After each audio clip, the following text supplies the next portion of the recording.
সকালবেলার একটা নাস্তার ডায়েট চার্টের রেসিপি আপনাদের মাঝে শেয়ার করেছিলাম যে আমি আমার ওয়েট লসের জার্নিতে সকালবেলা কি খাচ্ছি। তো সেটা আপনারা অবশ্যই ট্রাই করবেন ৯টা থেকে ১০টার মধ্যে খেতে। আমি কিন্তু কোনোভাবেই ৯টায় খেতে পারি না, কারণ আমার ঘুম থেকে উঠতে একটু লেট হয়।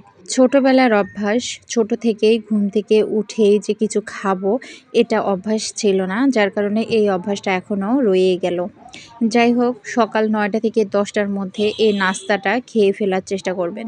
দুপুরে হতে হতে তো আপনার অবশ্যই খিদা লাগবে। এই খিদাতে আপনি কি খাবেন? অনেক কিছু খেতে মন চাবে। পারতপক্ষে মিষ্টি জাতীয় খাবারগুলো অ্যাভয়েড করার খুবই চেষ্টা করবেন। তো আমি ঠিক ১২টার মধ্যে এটা খাই, তবে নিয়ম হচ্ছে ১১টার মধ্যে খাওয়া। কিন্তু যেহেতু সকালের নাস্তাটা আমি অনেক লেটে খাই, সেজন্য আমি ১২টা ১২:৩০টার দিকে এই খাবারটা খাই।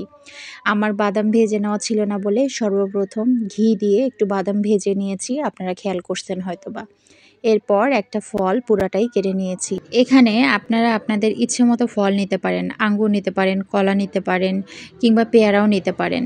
একেক সময় বা একেক দিনে আমি একেক রকম ফল নিয়ে থাকি। মালটা আমার খুব পছন্দের, আমি মালটাটাই বেশি খাওয়ার চেষ্টা করি। আর আপেলটা অত বেশি ভালো লাগে না। তবে যেহেতু আজকে বাসায় আপেলই আছে, অন্য কোনো ফল নাই, সেহেতু আজকে আপেল দিয়ে কাজটা সেরে ফেলবো। আর আমি কিন্তু প্রতিদিনই ফল খাই এমন কিন্তু না। মানে আমার হয়তোবা বাসায় যখন ফল থাকে না তখন আর খাওয়া হয় না। মানে বাজার থেকে এনে যে খাইতে হবে বা খেতেই হবে, বিষয়টা কিন্তু এমন নয়। নাই, মানে ওটা স্কিপ বাদ। আমার বাদাম আছে, বাদাম দিয়ে কাজ সেরে ফেলবো। এমনও হয় মাঝে মধ্যে যে ব্ল্যাক কফি কিংবা গ্রিন টি খেতে ভুলে যাই। তো সেটা ভুলে যাই, ওটা কোনো সমস্যা নাই। মানে খুব ধরাবাঁধা নিয়মেই যে আমি ডায়েট করি এমন কিন্তু না। এমনও হয়েছে আমার মাঝে মধ্যে ডায়েট চলতে খুব বেশি মিষ্টি খেতে ইচ্ছে করছিল, তো আমি মিষ্টি খেয়ে ফেলছি। মানে আমি ডায়েটে আছি, আমার মিষ্টি খাওয়া যাবে না, একেবারেই না। তো এইরকম কিন্তু নিয়মের মধ্যে আমি ছিলাম না। কাজেই আমার ১ মাসে ৬ কেজি ওজন কমছে। না হলে আমি যদি ধরাবাঁধা বা নিয়ম অনুযায়ী ডায়েট প্ল্যানটা করতাম, তাহলে কিন্তু ১ মাসে আমার ১০ কেজি ওয়েট আসলেই কমে যাইত।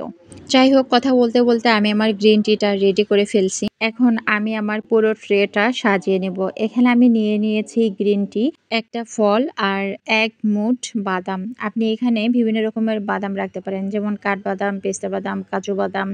এখানে আপনি খেজুরও রাখতে পারেন। তবে আমার কাছে এরকম কোনো বাদাম নেই আজকে, যার জন্য আমি এই দেশি বাদামটা দিয়েই কাজটা ওকে করে ফেলবো।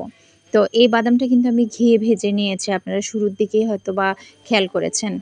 তো যাই হোক, এই তো আমার রেডি। কথা বলতে আমি আমার পুরো ট্রেটা সাজিয়ে নিয়েছি। এখন শুধু খাওয়ার পালা। আমি এখানে আরেকটা কথা বলতে চাই, সেটা হচ্ছে গ্রিন টির পরিবর্তে আপনারা ব্ল্যাক কফিও খেতে পারেন। গ্রিন টিও কিন্তু ওয়েট লস করতে সাহায্য করে, ব্ল্যাক কফিও কিন্তু ওয়েট লস করতে সাহায্য করে। তবে ব্ল্যাক কফি খেলে একটু রাতের বেলা ঘুম কম হবে। সবাইকে ধন্যবাদ।